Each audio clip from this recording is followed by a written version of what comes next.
Good morning, everyone.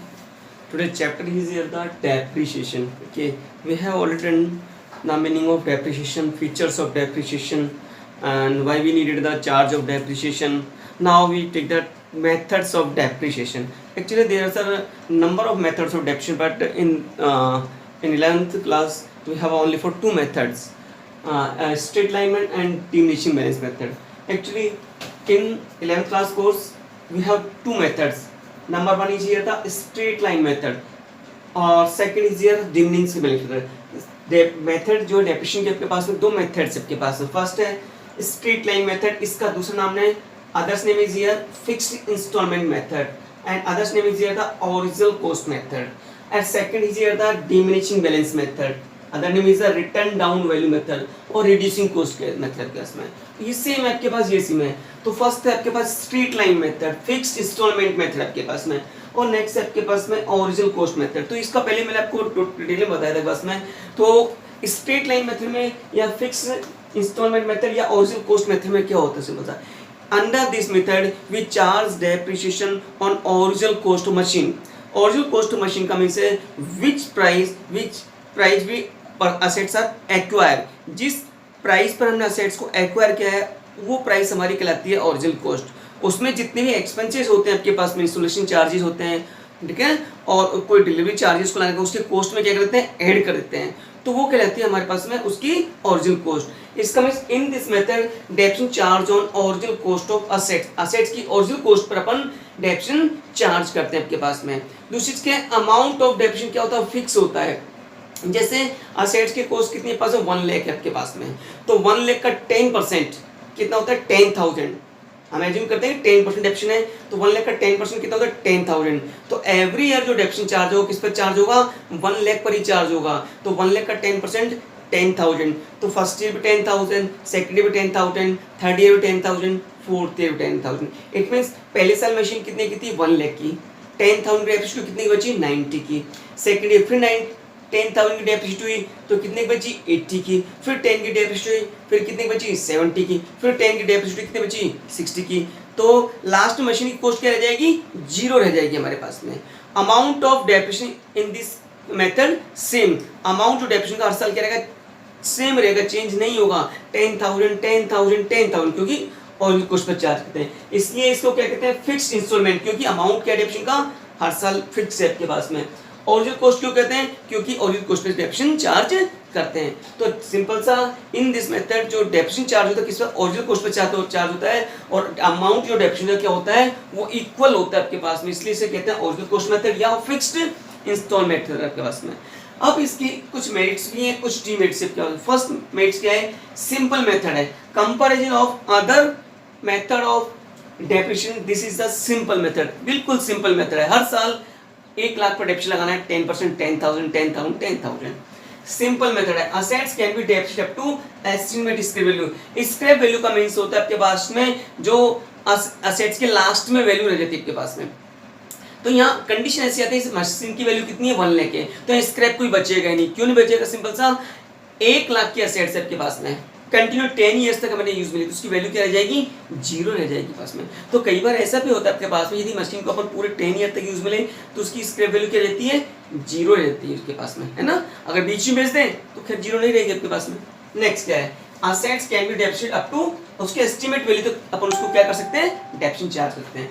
Easy to know the amount depreciation, बहुत easy है आपके पास, 1 लाख का 10% निकलना आपके पास में, ठीक है ना. दूसरा क्या है, same amount of depreciation amount in profit and loss account. हर साल डेप्रिसिएशन के नाम के प्रॉफिट में से कितना पैसा निकालना है, 10,000. एवरी ईयर प्रॉफिट लॉस पे कितना इफेक्ट पड़ेगा, 10,000 आपके पास में. प्रॉफिट में से क्या होगा, रिड्यूस होगा, तो प्रॉफिट लॉस पे कोई ज्यादा इफेक्ट नहीं पड़ेगा, इसका सेम इफेक्ट पड़ेगा हर साल कितना, 10,000 10,000 10,000. तो ओवरलोडेड नहीं होगा सिंपल से पास में. So some the same effect on profit loss पर एवरी ईयर क्या होगा, सेम इफेक्ट होगा, हर साल 10,000 रिड्यूस करेंगे, कोई ज्यादा इफेक्ट नहीं होगा आपके पास में ना, तो सेम इफेक्ट होगा आपके पास कहने का से. नेक्स्ट क्या है, इसकी डिमेरिट्स क्या है, this there is no arrangement of interest on capital invested set. जो अपन असेट्स इन्वेस्ट करते हैं हमारी कैपिटल कहलाती है असेट्स.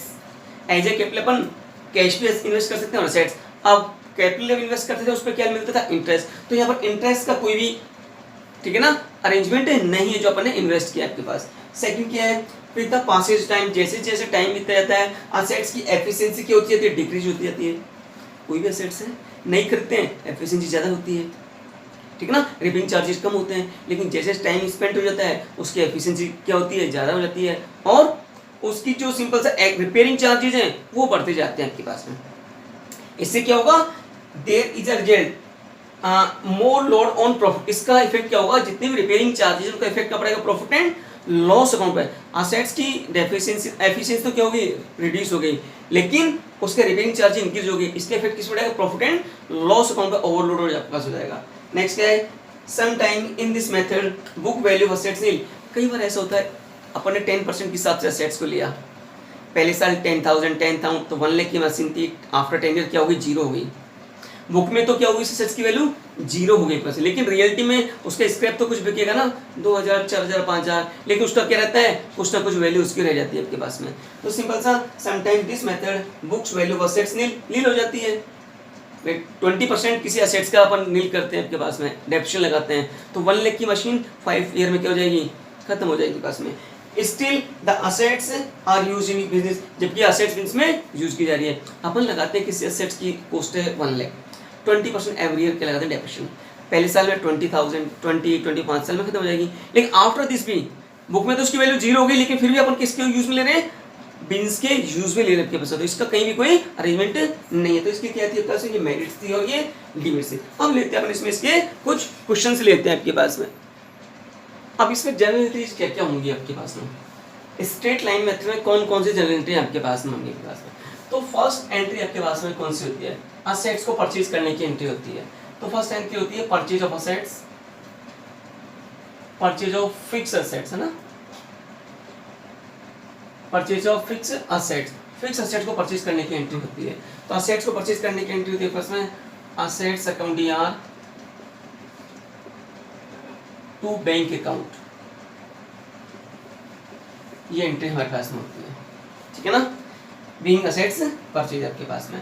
अब इस असेट्स में जितने भी इंस्टॉलेशन चार्जेस हैं, उसको लाने का खर्चा, वो सारे कॉस्ट में क्या रहते हैं, ऐड हो जाते हैं। दूसरा क्या होता है आपके पास में, ये फर्स्ट ईयर पहले साल जब मशीन परचेज की उस ईयर आपके पास में। दूसरा क्या होता है, सिंपल सा, इस असेट्स पर पूरे साल जितने टाइम यूज लोगे उतने ही टाइम का क्या लगेगा, डेप्रिसिएशन लगेगा पास में, ठीक है ना। तो सेकंड एंट्री होती है, ये होती है एंड में, डेप्रिसिएशन लगाने की एंट्री कब होती है, साल के एंड में 31 मार्च को। तो and of the year, end of the year charge depreciation, and of the year हम क्या करेंगे, असेट्स पर डेप्रिसिएशन चार्ज करेंगे। तो डेप्रिसिएशन की एंट्री क्या होती है, सिंपल से आपको मालूम पास में, डेप्रिसिएशन अकाउंट या टू फिक्स असेट्स ना, assets account depreciation account DR to assets account,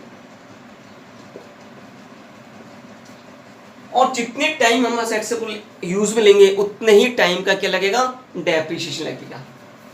जितने टाइम असेट्स को यूज लेंगे उतने ही टाइम का डेप्रिसिएशन लगेगा पास में, ठीक है ना। जिस तरह से मशीन अपन ने 1 जुलाई को परचेज की, इस साल का काउंटिंग ईयर क्लोज है 31 मार्च को, जुलाई को परचेज, जुलाई 19 को परचेज की, जैसे मशीन परचेज की अपन ने 1 जुलाई 2019 को परचेज की, अकाउंट्स क्लोज कब होंगे इसके, 31 मार्च 2020 को ये क्लोज होंगे। हमने मशीन परचेज की इस डेट को, तो कितने टाइम कम ली, जुलाई अगस्त सितंबर अक्टूबर नवंबर दिसंबर जनवरी फरवरी मार्च, 9 मंथ का डेप्रिसिएशन लगेगा।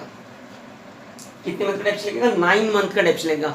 परचेज करते समय जिस डेट को परचेज करते हैं उस डेट से लेकर के क्लोजिंग डेट तक का डेप्रिसिएशन लगाते हैं, है ना। जब मशीन को परचेज करते हैं सिंपल सा, तो डेप्रिसिएशन कैसे चार्ज करते हैं, सिंपल सा, व्हेन परचेज असेट्स, है ना, व्हेन परचेज असेट्स, जब असेट्स को हम परचेज करते हैं उसमें डेप्रिसिएशन जिस डेट को खरीदते हैं उस डेट से लेकर क्लोजिंग डेट तक का, इसका मीन्स है date of purchase to closing date of the year. जिस डेट को परचेज किया है उस डेट से लेकर closing date of the accounting year. जैसे 1 जुलाई को परचेज किया आपने 2019 को और एंड हो रहा है 31 मार्च 2020 को, तो कितने टाइम हो गया, जुलाई से मार्च तक कितने होते हैं, 9 मंथ होते हैं, तो 9 मंथ का डेप्रिसिएशन लगेगा पास में। जब सेल करते हैं, सेल ऑफ असेट्स, जब असेट्स को सेल करते हैं आपके पास में, तो उस पर डेप्रिसिएशन जो कर लगता है, कैसे लगता है पास में, उसमें जिस opening date of the accounting year 1 अप्रैल से लेकर के, जैसे अपन ने 1 सितंबर को बेचा अपने ऐसी को, कब 1 सितंबर को, अकाउंटिंग ईयर कब शुरू हुआ, 1 अप्रैल को, अप्रैल मई जून जुलाई अगस्त सितंबर, जितने टाइम यूज लोगे उतने टाइम का डेप्रिसिएशन लगेगा। तो जब सेल करते हैं ना, तो opening date of accounting year to date of sale, जिस से स्टार्ट हो रहा है, जब मशीन को बेचते हैं तो डेप्रिसिएशन कैसे लगाते हैं, ओपनिंग डेट क्या अपने पास में 1 अप्रैल मोस्टली होती है।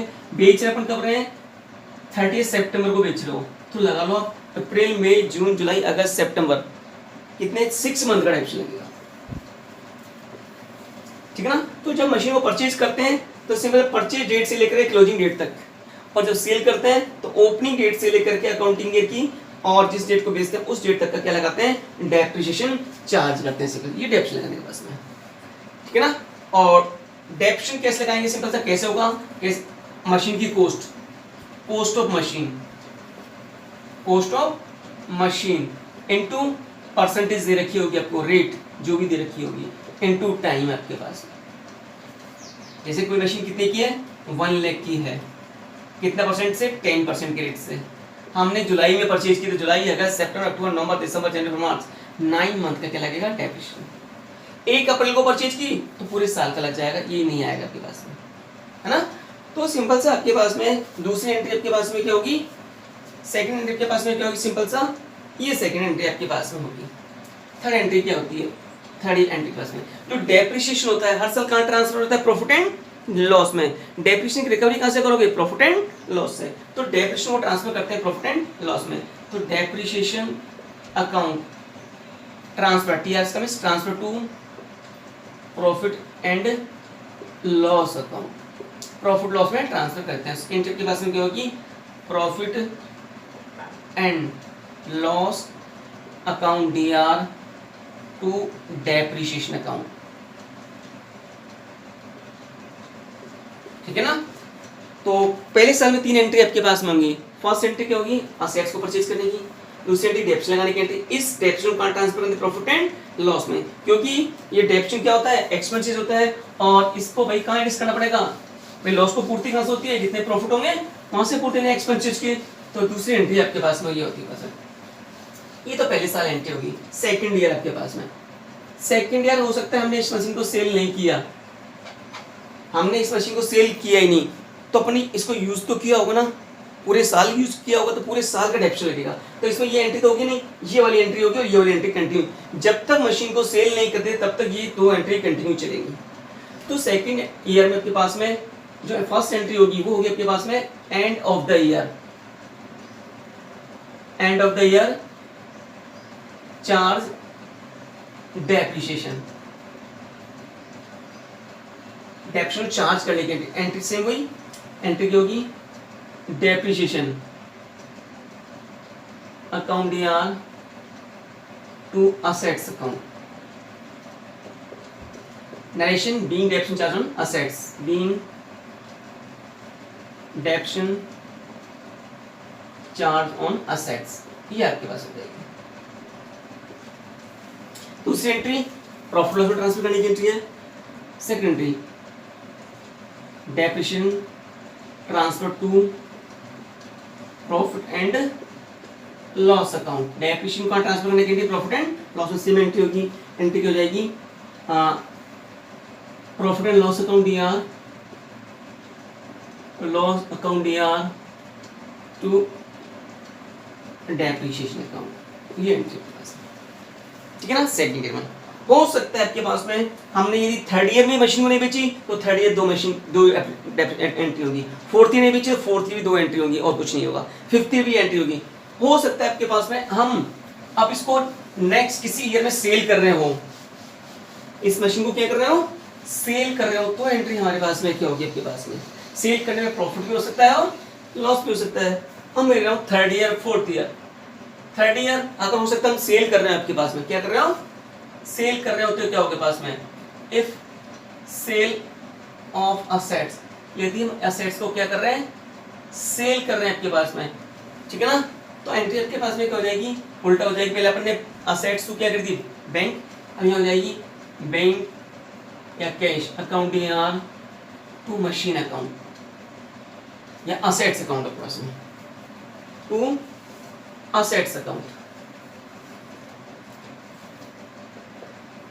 असेट्स अकाउंट, ये सेल करने की एंट्री पास में, ठीक है। अब सेल करने पर प्रॉफिट भी हो सकता है और लॉस भी हो सकता है। अब एक चीज और है, अगर इसको आपके साल के शुरू में सेल किया, साल के शुरू में सेल किया तो डेप्रिसिएशन लगेगा ही नहीं, लेकिन आपने क्या करा 6 महीने बाद सेल किया तो 6 महीने क्या लगेगा, डेप्रिसिएशन लगेगा। तो पहले डेप्रिसिएशन लगाना चाहिए था अपन को ना। तो दूसरी एंट्री के पास में डेप्रिसिएशन ऑन असेट्स, जितने टाइम लोगे उतने टाइम का डेप्रिसिएशन लगेगा। तो एंट्री हो जाएगी depreciation account DR to assets account, ठीक है ना। अगर 6 महीने का 6 महीने क्या लगेगा, डेप्रिसिएशन लगेगा। पहले ये एंट्री होगी, इसके बाद ये एंट्री होगी। तो सिंपल से आपके पास में इसको 1 नंबर डाल लो और इसको 2 नंबर, क्योंकि पहले डेप्रिसिएशन लगाओगे, उसके बाद क्या करोगे, सेल करने की एंट्री। तीसरी एंट्री आपके पास में मशीन के बेचने पर प्रॉफिट भी हो सकता है और लॉस भी हो सकता है आपके पास में। लॉस हो तो डीआर होगा, और वो चार्ज कहां से होगा, प्रॉफिट एंड लॉस अकाउंट से। तो एंट्री क्या होगी, loss on sale of machine, loss on sale of machine, machine को लॉस हो सेल करने पर तो प्रॉफिट लॉस क्या होगा, डीआर। तो एंट्री क्या करोगे, profit and loss account DR to assets account. और फोर्थ, यदि प्रॉफिट हो, profit on sale of machine, यदि मशीन को बेचने से हमारे पास में क्या हो, प्रॉफिट हो, तो आपके पास में क्या एंट्री हमारे पास में होगी, तो प्रॉफिट हो तो सिंपल आपके पास में क्या एंट्री होगी, प्रॉफिट हो क्या हो जाएगा, मशीन डीआर हो जाएगी। तो एंट्री क्या हो जाएगी, machine account DR to profit and loss account being profit on sale of assets. ये एंट्री आपके पास में, टोटल एंट्री, ये एंट्री आपके पास में होती है आपके पास में, ठीक है ना। तो पहली एंट्री किसकी थी, पहले साल में मशीन परचेज करने की एंट्री, दूसरी डेप्रिसिएशन लगाने की एंट्री, तीसरी एंट्री की थी उस प्रॉफिट लॉस को। यहाँ भी एक एंट्री और हो सकती है आपके पास में, एंड ऑफ द ईयर, इस डेप्रिसिएशन को कहाँ ट्रांसफर करने की एंट्री है, प्रॉफिट लॉस में ट्रांसफर करने की एंट्री है ना। तो एक एंट्री आपके पास हो जाएगी, एक एंट्री हो जाएगी पास में, इस जो प्रॉफिट था इस साल का उसको कहाँ ट्रांसफर करने की एंट्री है, प्रॉफिट लॉस में ट्रांसफर करने की एंट्री पास में। तो depreciation transfer to profit and loss account, जो इस साल का डेप्रिसिएशन था वो डेप्रिसिएशन प्रॉफिट लॉस में, तो उसके एंट्री क्या बताई थी, प्रॉफिट एंड लॉस अकाउंट यार, ठीक है ना, टू डेप्रिसिएशन अकाउंट। ये इस डेप्रिसिएशन को कहाँ ट्रांसफर करने की एंट्री, प्रॉफिट एंड लॉस में ट्रांसफर करने की एंट्री पास में। इसमें क्या होता है एक्चुअली, स्ट्रेट लाइन मेथड है आपके पास में, दो कंडीशन है आपके पास में। यदि आपके पास रेट ऑफ डेप्रिसिएशन दे रखी है तो सिंपल से हम क्या करेंगे, ओरिजिनल कॉस्ट पर डेप्रिसिएशन लगा देंगे और इस तरह से हर साल अपने एंट्री कर देंगे। एक तरीका और आपके पास में, यदि आपके पास में असेट्स की परसेंटेज नहीं दे रखी डेप्रिसिएशन की और उसके लाइफ दे रखी है और उसकी स्क्रैप वैल्यू दे रखी है, तो डेप्रिसिएशन किस तरह से चार्ज करें, तो उसका करने का तरीका क्या हुआ हमारे पास में।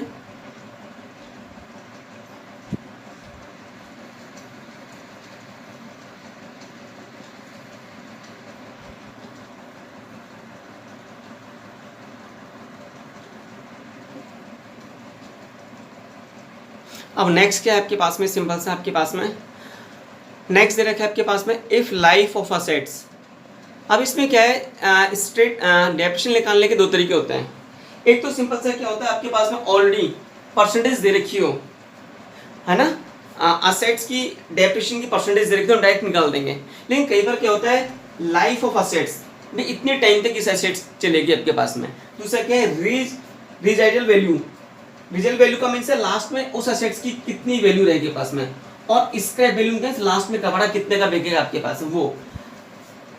Is given then find out the depreciation. हमारे पास दो चीज दे रखी है, असेट्स की लाइफ दे रखी है और स्क्रैप वैल्यू दे रखी है पास में। स्क्रैप वैल्यू कमेंट से आज से 5 साल बाद वो कितने की सेल हो सकती है आपके पास में, वो कहती है स्क्रैप वैल्यू। तो उस टाइम पर अमाउंट ऑफ डेप्रिसिएशन कैसे निकाले, तो वहां निकालने का आपके पास सिंपल सा तरीका क्या होता है आपके पास में, तो एनुअल डेप्रिसिएशन कैसे निकलेगा, तो वो निकलेगा एनुअल डेप्रिसिएशन। एनुअल डेप्रिसिएशन कैसे निकलेगा, सिंपल सा कॉस्ट ऑफ मशीन कहती है cost of assets, cost of assets, उस असेट्स की क्या कॉस्ट माइनस स्क्रैप वैल्यू, ठीक है ना, और डिवाइड बाई करते थे इसको लाइफ, ठीक है ना, यूजफुल लाइफ, ये इसका तरीका है आपके पास में, ठीक है ना। अगर हमारे पास में असेट्स की कॉस्ट दे रखी हो और इसकी स्क्रैप वैल्यू दे रखी है पास में और लाइफ दे रखी है पास में, तो हम उसकी क्या निकाल सकते हैं, डेप्रिसिएशन निकाल सकते हैं। जैसे और दूसरी यहाँ परसेंटेज कैसे निकलेगी, परसेंटेज निकालने का तरीका आपके पास में सिंपल सा क्या होगा पास में, वो निकलेगा amount of depreciation, amount of depreciation divide by cost of machine into 100 आपके पास में, ठीक है ना। तो ये इससे क्या निकलेगा, परसेंटेज निकल सकती है आपके पास में। अब क्वेश्चन सिंपल से आपके पास में क्या आता है आपके पास में, अब आपको क्वेश्चन दे दे सिंपल से आपके पास में दे दे कॉस्ट प्राइस ऑफ मशीन ₹94,000, हमें कॉस्ट प्राइस कितने दे दे, 94,000 हमें कॉस्ट दे दे, है ना, and 6,000 charge on installation, installation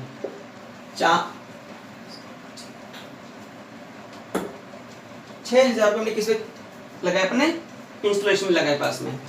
life of machine, life of assets कितनी दे दिया, 10 ईयर्स दे दिया आपके पास में, कितने दिया, 10 ईयर्स आपको दे दिया, लाइफ ऑफ असेट्स आपको 10 ईयर के पास में, और दे दिया scrap value, scrap value of assets ये आपको दे दिया आपके पास में 20,000। Calculate amount of depreciation, amount of depreciation and percentage of depreciation, ये भी निकालनी है आपके पास में।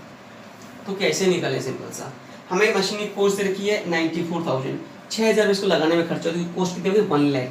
तो कैसे निकालोगे, डेप्रिसिएशन का अमाउंट कैसे निकलेगा, 94 प्लस कर दोगे 6 तो 1 लाख आपके पास में। स्क्रैप वैल्यू कितनी इसकी 20,000 माइनस कर दोगे इसमें से। लाइफ कितनी है आपके पास, 10 ईयर्स लाइफ दोगे, 10 से डिवाइड कर दोगे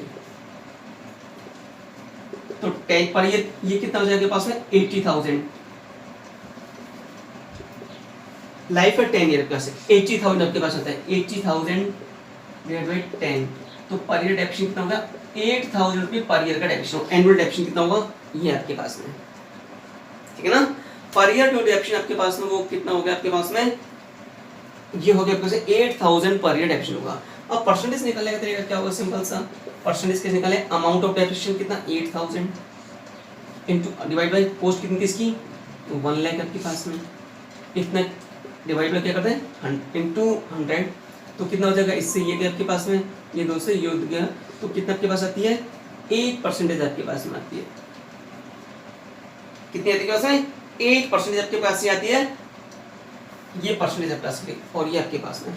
तो यदि आपके पास में सिंपल सा असेट्स की कॉस्ट आपको क्या दे, लाइफ दे दे, स्क्रैप वैल्यू दे दे, तो वहां डेप्रिसिएशन निकालने का तरीका ये सिंपल सा आपके पास में होगा। इस तरह से हम क्या कर सकते हैं, डेप्रिसिएशन कैलकुलेट कर सकते हैं। देखो मैंने अब बुक का क्वेश्चन लिया आपके पास में, टीएस ग्रेवाल से आपके पास में, और क्वेश्चन नंबर फर्स्ट लिया आपके पास में, पेज नंबर 14.48 आपके पास में, न्यू बुक का आपके पास में। Calculation the amount of annual depreciation, the rate of depreciation and under the straight line method, SLMN first method आपके पास में। Purchase a second machine 96,000 and spend 24,000 it cartage and repair and installation, है ना। Estimated life machine 4 year, estimated design spell देखिए 72,000। तो हमें machine second machine की अपन ने, उसकी कॉस्ट कितनी है 96,000, उस पर 24,000 ने स्पेंड कर दिया उसको लगाने में, तो टोटल का कॉस्ट कितना है आपके पास में 1,20,000 आपके पास में इसकी कॉस्ट आती है आपके पास में, कॉस्ट ऑफ मशीन। ठीक है ना। हमें स्क्रैप वैल्यू दे रखी है, स्क्रैप कितने का 72,000 का स्क्रैप आपके पास में, तो हम निकालते हैं पहले डेप्रिसिएशन का अमाउंट कितना होगा, तो 1,20,000 माइनस कितना 70, स्क्रैप वैल्यू दे रखी है 72,000 आपके पास में, डिवाइड बाई लाइफ कितनी है आपके पास में, असेट्स की 4 ईयर दे रखी है आपके पास में, तो ये करते हैं पर 0 0 0, ये आता है आपके पास में 40, सिंपल सा आपके पास में आता है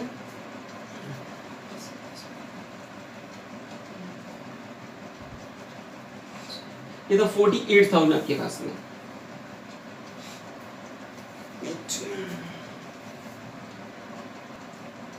ये आता है आपके पास में सिंपल सा 48,000 है ना, डिवाइड कर देंगे 4 से, तो आपके पास कितना आता है 12,000, ये आपका डेप्रिसिएशन आता है एनुअल डेप्रिसिएशन कितना आता है 12,000 के पास में, ये तो डेप्रिसिएशन आपके पास। अब हमें परसेंटेज निकालनी है, डेप्रिसिएशन परसेंटेज क्या, परसेंटेज निकालने का तरीका आपके पास में क्या होगा, डेप्रिसिएशन डिवाइड बाय कॉस्ट, कितनी 1 लाख, तो 12,000 और कॉस्ट कितनी थी 1,20,000 रुपए इंटू 100, तो ये कितना आपके पास में 10% की आ गई परसेंटेज ऑफ डेप्रिसिएशन आपके पास में। इस तरह से क्वेश्चन करना है, इस यही पूछा है, 2 चीज पूछी इसमें, एक डेप्रिसिएशन का अमाउंट क्या होगा और ये आपके पास में क्या होगा आपके पास में, एंट्रीज में नहीं पूछी है आपके पास में।